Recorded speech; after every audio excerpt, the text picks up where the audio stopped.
आप सभी जानते हैं कि अभी मौसम जो है वो खरीफ फसलों का है। तो ऐसे में खरीफ फसलों की बुवाई का समय चल रहा है। ऐसे में हमें किन किन बातों का ध्यान रखना चाहिए और कैसे हम अपनी उत्पादकता को बढ़ा सकते हैं, आज हम इसी के बारे में बात करेंगे। और इस पर बात करने के लिए आज हमारे साथ स्टूडियो में मौजूद हैं हमारे आज के खास विषय विशेषज्ञ डॉक्टर शंकर बाबू जी।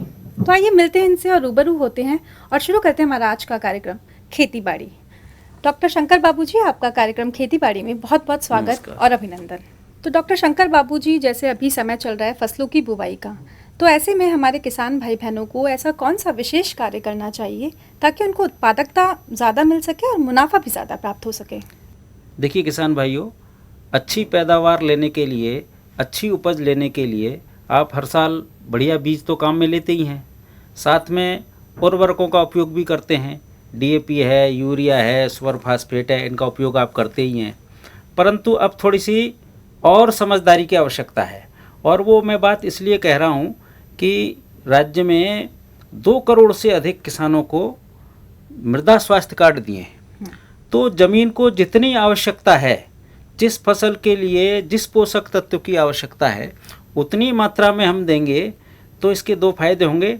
एक तो उपज अच्छी होगी और दूसरी बात, आपका पैसा बेकार नहीं जाएगा। एक और थोड़ी सी समझदारी रखने की आवश्यकता ये है कि डीएपी, यूरिया, इनके उपयोग के साथ साथ अब हमें थोड़ा सा और भी ध्यान देने की आवश्यकता है।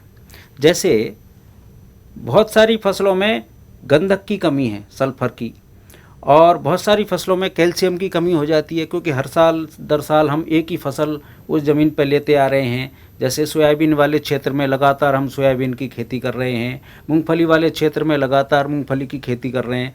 तो इस कारण से क्या होता है कि इन क्षेत्रों में सल्फर की कमी हो जाती, गंधक की, और इसके कारण से चाहे आपने कितना ही डीएपी, यूरिया ठीक प्रकार से डाला हो, उसका भी पूरा परिणाम नहीं मिलता है। इसलिए अब इस पर ध्यान देने की आवश्यकता है। तो इसमें 2 विकल्प हैं। एक तो यह है कि आप जो तिलहनी और दलहनी फसलें हैं उनमें डीएपी, यूरिया के बजाय यूरिया और सुपर फास्फेट, इनका उपयोग करना चाहिए, क्योंकि सुपर फास्फेट में भी और सल्फर की यानी गंधक की मात्रा होती है। लेकिन इसका एक दूसरा सस्ता उपाय और है, और वो है जिप्सम। तो जिप्सम के उपयोग द्वारा हम गंधक और कैल्शियम दोनों की पूर्ति कर सकते हैं। जी शंकर बाबू, जैसे अभी आपने यूरिया की बात की, सुपर फास्फेट की बात की, इसी में आपने एक बात करी जिप्सम की, कि जिप्सम का प्रयोग करने से जो है उत्पादकता को काफ़ी फ़र्क पड़ता है, उत्पादकता ज़्यादा होती है। तो जिप्सम का उपयोग करने के क्या क्या फ़ायदे हैं और कैसे हमारे किसान भाई बहन जो हैं वो जिप्सम के उपयोग से ज़्यादा लाभान्वित हो सकते हैं, इसके बारे में आप थोड़ा विस्तार से बताइए। जैसा मैंने बताया कि जिप्सम में कैल्शियम और गंधक होता है, तो कैल्शियम लगभग 16% होता है और गंधक की मात्रा 13% होती है। और जिप्सम राजस्थान की दृष्टि से इसलिए महत्वपूर्ण है क्योंकि राजस्थान में जिप्सम बहुतायत से पाया जाता है और बहुत ही सस्ता है अपने यहाँ पर ये। तो कैल्शियम और गंधक का जो योगदान है वो फसलों की उत्पादकता बढ़ाने में तो है ही, लेकिन उनकी गुणवत्ता बढ़ाने में भी है। आजकल हम देखते हैं बाज़ार में कि अच्छी क्वालिटी है, उपज की अच्छी गुणवत्ता है, तो उसके दाम ज़्यादा मिलते हैं। तो उपज तो बढ़ती ही है, साथ में गुणवत्ता भी इसकी अच्छी होती है उपज की।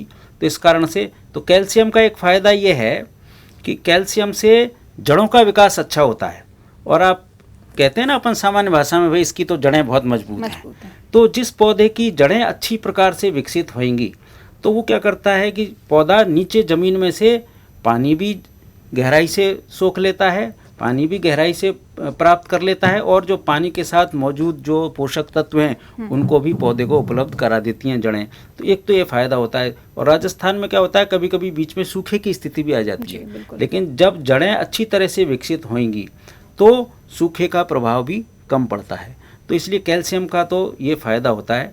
और दूसरा, जैसे जहाँ तक गंधक की बात है, तो गंधक के उपयोग से, और ख़ासतौर से दलहनी फसलें हैं तो उनमें प्रोटीन की मात्रा बढ़ जाती है। और आजकल आपको ध्यान में है जो तिलहनी फसलें हैं उनमें तेल की मात्रा, जैसे सोयाबीन है, अपने मूंगफली है, खरीफ में तिल की फसल है, तो उसमें तेल की मात्रा इसमें दानों में बढ़ जाती है।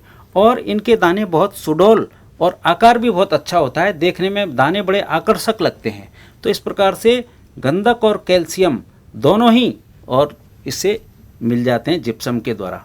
और जैसे इसके आपने लिए जिप्सम की मात्रा का जिक्र किया, तो हमारे किसान भाई बहनों को जिप्सम की कितनी मात्रा जो है मिलानी चाहिए फसलों को देने के लिए? देखिए, जिप्सम की काफ़ी कम मात्रा यानी केवल 250 किलो प्रति हेक्टेयर। अब देखिए, एक बैग में यानी एक कट्टे में 50 किलो जिप्सम आती है, तो एक हेक्टेयर यानी उसके लिए 5 बैग की आवश्यकता होती है, लगभग 1 बीघा में 1 कट्टा। और इसके लिए सरकार ने बहुत अच्छी व्यवस्था किसानों को उपलब्ध करवाने के लिए की है। तो शंकर बाबू जी, जैसा आपने बताया कि सरकार ने भी जिप्सम को उपलब्ध कराने के लिए किसानों के लिए व्यवस्था की है, तो ऐसी किस तरह की व्यवस्था की है और क्या सरकार इसके लिए कोई अनुदान देती है या सस्ती दर पे जिप्सम को उपलब्ध कराती है? इसके बारे में आप थोड़ा सा हमारे किसान भाइयों को बताइए। किसान भाइयों, सरकार द्वारा यानी कृषि विभाग द्वारा किसानों को जिप्सम 50% अनुदान पर उपलब्ध करवाया जा रहा है। और इसकी उपलब्धता आपके जो पड़ोस की क्रय विक्रय सहकारी समिति है या ग्राम सेवा सहकारी समिति है, वहाँ पर इसकी उपलब्धता करवाई जा रही है। और ये जैसा मैंने बताया 50 किलोग्राम के बैग में उपलब्ध है। तो इसकी दर जो है, वैसे तो जिप्सम की कीमत है वो तो सब समान है, परंतु दूर दराज के क्षेत्रों में चूँकि नागौर और हनुमानगढ़ में जिप्सम निकलता है, तो वहाँ से इसके साथ ट्रांसपोर्टेशन का यानी परिवहन का खर्चा बढ़ जाता है। इसलिए अलग अलग जिलों में इसकी अलग अलग दर है परिवहन की दूरी के हिसाब से। तो 140 रुपये से लेकर के लगभग 190 रुपये तक अलग अलग जिलों में इसकी दर है। इसके लिए आप ये परिवहन की दर है? हाँ जी। नहीं, ये परिवहन की दर नहीं है, ये कुल जिप्सम के एक बैग की दर बता रहा हूँ मैं आपको। अच्छा। एक बैग की दर 140 रुपये से लेकर के 190 रुपये तक है, अलग अलग ज़िले के हिसाब से। तो अपना जो कृषि पर्यवेक्षक हैं जो कि आपके नज़दीकी में रहते हैं, उनसे अपन दर की जानकारी भी कर सकते हैं और क्रय विक्रय सहकारी समिति या ग्राम सेवा सहकारी समिति से और जिप्सम प्राप्त कर सकते हैं। अब सवाल आता है कि जिप्सम डालें कब? जी। तो इसका सही समय जो है, वैसे तो आखिरी जुताई के समय है यानी बुआई से पहले, और बुआई के समय भी हम डाल सकते हैं इसको। जी। ठीक है। तो और उसके डालने का जो तरीका होता है वो क्या तरीका? डालने का तरीका बिल्कुल सीधा सा है, आपको जिप्सम खेत में बिखेरना है, बिखेर करके और तुरंत बुआई कर दें, या बुआई से पहले जुताई अगर अपन करना चाहते हैं तो उस समय अपन डाल सकते हैं इसको। तो जैसा मैंने बताया 250 किलोग्राम जिप्सम 1 हेक्टेयर के लिए पर्याप्त रहती है। अब कुछ जगह क्या है कि जैसे मूंगफली की बुआई कर दी कुछ किसान भाइयों ने जी। या सोयाबीन की भी बुआई जैसे कुछ क्षेत्रों में कर दी हो, तो बुआई के बाद भी शुरुआती 10-15 दिन तक हम निराई गुड़ाई के समय भी इसको डाल सकते हैं और उसके बाद सिंचाई कर सकते हैं। और अभी चूँकि मानसूनी बरसात भी आने वाली है, तो उस समय आप जो है इसकी बरसात से पहले निराई गुड़ाई के समय जो है इसको डाल दें, तो वही पूरा फायदा इसका अपने किसान भाइयों को मिल जाता है। डॉक्टर शंकर बाबू जी, कार्यक्रम के शुरुआत में आपने सूक्ष्म पोषक तत्वों की भी बात की थी, तो उसके बारे में खुलकर हमारे किसान भाइयों को बताइए कि सूक्ष्म पोषक तत्व आखिर क्या होते हैं? देखिए, सूक्ष्म पोषक तत्व वो तत्व होते हैं जिनकी आवश्यकता बहुत कम मात्रा में होती है फसलों के लिए, परंतु वो बहुत महत्वपूर्ण होते हैं। जी। जैसे 2 पोषक तत्व ऐसे हैं, फास्फोरस और जिंक, यानी जिसको जस्ता कहते हैं। जी। तो डीएपी से फास्फोरस तो मिल जाता है, सुपर फास्फेट से फास्फोरस भी मिलता है, लेकिन अगर जिंक की उपलब्धता नहीं होगी, है ना, तो फास्फोरस भी नहीं मिलेगा, या फास्फोरस अधिक मात्रा में होगा तो जिंक की उपलब्धता कम हो जाएगी। इसलिए इनका संतुलन बहुत ज़रूरी है। इसलिए मैंने शुरुआत में उल्लेख किया था कि राज्य में 2 करोड़ के लगभग किसानों को मृदा स्वास्थ्य कार्ड दिए गए हैं। जब उनको अपन देखते हैं, यानी उस मृदा स्वास्थ्य कार्ड का किसान भाई अध्ययन करते हैं, तो उनको ध्यान में आता है कि राजस्थान में लगभग 50% जो मिट्टी है किसानों की, उसमें या तो जिंक की कमी है या आयरन यानी लोहे की कमी है। तो इनके कारण से क्या है, हम डीएपी यूरिया जितना डाल रहे हैं उसका भी लाभ नहीं मिल पाता है। इसलिए अब किसान भाइयों को इस पर भी ध्यान देने की आवश्यकता है। तो जैसे हमारी मिट्टियों में सामान्यतः ये देखने में आया है कि भाई जो मिट्टी का पीएच मान है, क्योंकि मृदा स्वास्थ्य कार्ड में एक तो होता है ईसी, एक पीएच मान, एक जैविक कार्बन, ये मृदा स्वास्थ्य कार्ड में ऊपर ऊपर लिखे होते हैं तीनों। तो सामान्यतः हमारी मिट्टी मिट्टियों का जो पीएच है राजस्थान की मिट्टियों का, ज़्यादातर मिट्टियों का पीएच मान 7.5 से ज़्यादा है, जबकि वो 7 के आसपास होना चाहिए। तो 7.5 और 8 और कई जगह तो 8 से भी ऊपर है। तो ऐसी मिट्टियाँ जिनमें पीएच मान 7.5 से ज़्यादा है और 8 और उसके आसपास है, तो वहाँ पर जिंक और आयरन की कमी हो जाती है, यानी इन सूक्ष्म तत्वों की कमी हो जाती है। तो इनको हमको थोड़ी अलग से देना पड़ता है, तभी हमारी जो फसल में हमने जितने भी जो अच्छा बीज डाला है, जो खाद डाला है, उसका जो है परिणाम तभी मिल पाता है जब हम सूक्ष्म तत्व भी उपयोग करेंगे। तो किसान भाइयों से मेरा आपसे अनुरोध है कि इस ओर थोड़ी सी जागरूकता और ध्यान देने की आवश्यकता है। मतलब पहले मिट्टी को जांच ले डालने से पहले। तो मिट्टी की जांच पहले करवाई हुई है। जी। मृदा स्वास्थ्य कार्ड सामान्यतः बहुत सारे किसानों को अपन ने दिए हुए हैं जी। कृषि विभाग ने, तो उसको थोड़ा एक बार देख लें तो उससे भी उनको एक पता लग जाएगा। और सामान्य रूप से भी पीएच का ही अगर अपन अध्ययन कर लेंगे, पीएच ही देख लेंगे भाई उसमें पीएच मान 8 के आसपास है, तो उसमें तो ये जिंक और आयरन डालना ही है अपने को। और देखिए बहुत सस्ते आते हैं, करीब 40 रुपये किलो जिंक आता है। इसी हिसाब से एक फेरस सल्फेट जो कि हरा कसीस जिसको बोलते हैं वो आता है। तो इसको डालने का तरीका जो है बहुत आसान है। इसको 2 प्रकार से अपन डाल सकते हैं। जिंक का उपयोग या फेरस सल्फेट का उपयोग 2 प्रकार से डाल सकते हैं। एक तो मृदा स्वास्थ्य कार्ड में बताई गई मात्रा के अनुसार से, और 20 से 25 किलो प्रति हेक्टेयर, है ना। बुआई के समय अपन ऊर करके डाल दें, ठीक है, या ऐसे ज़मीन में मिला दें तो वो भी उपलब्ध हो जाएगा। पर जहाँ क्षारीयता की समस्या है, जहाँ मिट्टी क्षारीय है, अपन मिट्टी की जांच में अपन बताते हैं पीएच का तापमान ज़्यादा है, तो वहाँ उन मिट्टियों में ऐसा करना चाहिए कि जो फसल करीब 1 महीने की हो जाती है उस पर उस समय और पत्तियों पर छिड़काव करना चाहिए पानी में घोल करके। जी शंकर बाबू, जैसे आपने जस्ता और लोहे के छिड़काव की बात करी, तो हमारे किसान भाई बहनों को कितनी मात्रा में इसका छिड़काव करना चाहिए, इसके बारे में आप बताइए। जस्ता और लोहा का घोल बनाने के लिए हमको थोड़ा ध्यान रखने की आवश्यकता है। जैसे 15 लीटर की टंकी होती है छिड़काव वाली, तो उस एक टंकी के लिए लगभग 80 ग्राम जस्ता काम में आता है और 40 ग्राम यानी उसका आधा आपको चूना काम में लेना है। भुजा हुआ चूना, जो कली वाला चूना होता है वो काम में लेना होता है। तो सीधा जस्ते का उपयोग नहीं करना, उसको चूने के पानी में मिला करके करना है। अब उसका उपयोग का तरीका ये है, पहले आप 40 ग्राम चूना ले लीजिए, उसको शाम को करीब 2 लीटर पानी में घोल करके रख दीजिए, और सुबह जब वो अच्छी तरह घोल में नीचे बैठ जाएगा, सफ़ेद वाला पाउडर है वो नीचे बैठ जाएगा, उसका निथरा हुआ पानी आप जो टंकी है छिड़काव वाली उसमें डाल लें, और उसमें फिर 80 ग्राम आप जस्ता मिला दें और अच्छी प्रकार से घोल करके फसल पर छिड़काव कर दें।